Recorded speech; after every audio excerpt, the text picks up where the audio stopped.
intervenção que eu vou desenvolver sobre reforma administrativa e umas ideias me vieram à cabeça e eu entendi por bem compartilhar até para alimentar a sua própria reflexão e, quem sabe, um debate.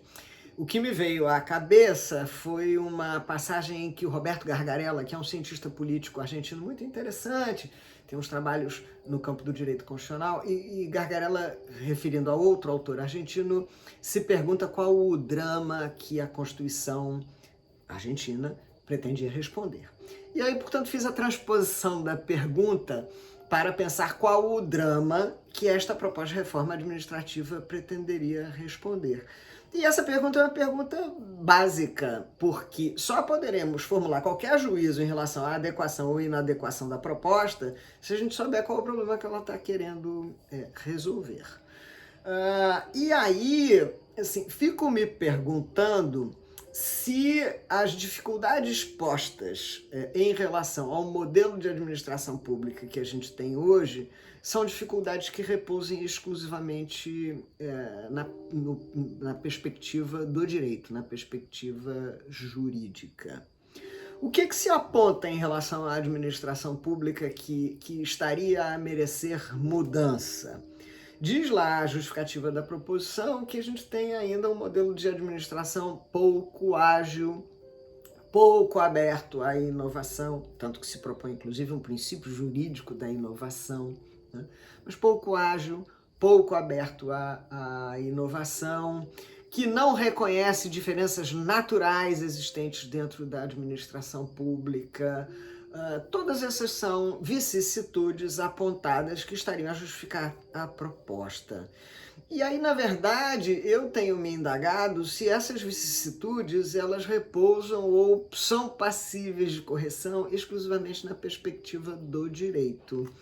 E me parece que não, né? Veja, a abertura à inovação, por exemplo, né, recepção das coisas novas, isto é um elemento que é predominantemente cultural. A gente pode estabelecer o princípio jurídico que for, aprovar a lei complementar que for, o Supremo Tribunal Federal pode dizer o que quiser, né? Mas se as pessoas não se convencerem que inovação é um valor para a administração pública, valor no sentido comum da palavra, é alguma coisa que é valiosa, que contribui, né, que ajuda a aperfeiçoar, se esta mudança cultural não acontecer, o ferramental do direito não vai ser suficiente, não vai superar. No que diz respeito, por exemplo, ao regime jurídico dos servidores, né? Claro, noves fora a questão da estabilidade, ter ou não ter, que carreiras, etc. Essa é uma discussão conhecida e uma discussão espinhosa. Mas a ideia de que todo tipo de atividade desenvolvida por qualquer servidor público deva merecer o mesmo equacionamento jurídico parece que não corresponde à realidade, né? Pelo menos esse é meu ponto de vista, com a licença de quem pense de maneira distinta. Mas vencer este problema também não é só uma questão jurídica, porque aí é uma sensibilidade política para a gente assumir que, olha, as atividades X ou Y, por exemplo, são atividades típicas de Estado e merecem um tratamento diferenciado. Essa é a opção que a PEC 32 faz, mas vejam como, curiosamente, ela faz essa opção, mas com um certo temor. Ela avança meio passo para frente, porque diz, olha, haverá diferença. Agora, quais são as carreiras, né? Qual é o tipo de atividade, quais são as características das atividades que mereceriam um tratamento diferenciado? Isto a emenda não diz, né? Por quê? Porque há um ambiente político de bloqueio a esta discussão.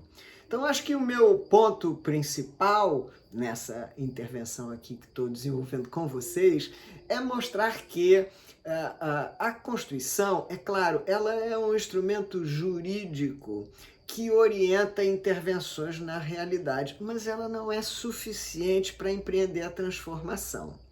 Então, a inclusão de determinados adornos retóricos, né, ou expressões que tenham uma força retórica em relação à administração pública, Ok, isto pode acontecer, mas isso terá o condão sozinha, por si só, né, exclusivamente, de transformar a administração pública?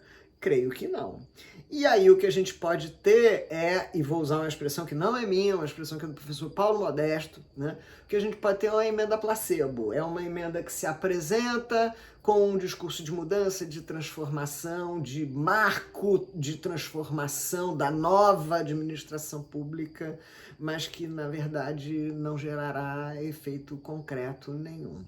Então, esta é uma reflexão que eu estou propondo sobre os limites do direito. Quer dizer, embora a nós juristas agrade muito acreditar no papel transformador do direito, e eu acredito nele, mas é preciso que a gente tenha esta modéstia de reconhecer que ele pode contribuir para a transformação, mas jamais será suficiente a sozinho prover a transformação, ainda mais em áreas tão sensíveis como esta.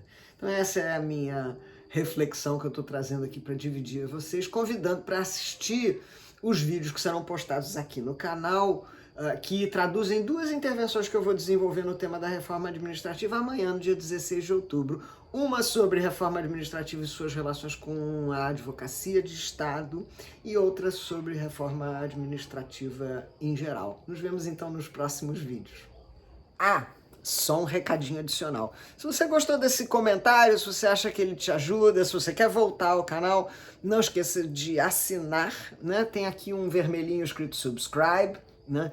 E toca o sininho, porque assim, cada vez que eu postar alguma coisa nova aqui no canal, você vai receber uma notificação e pode acompanhar. Vai lá, assina, toca o sininho, que assim a gente continua conversando.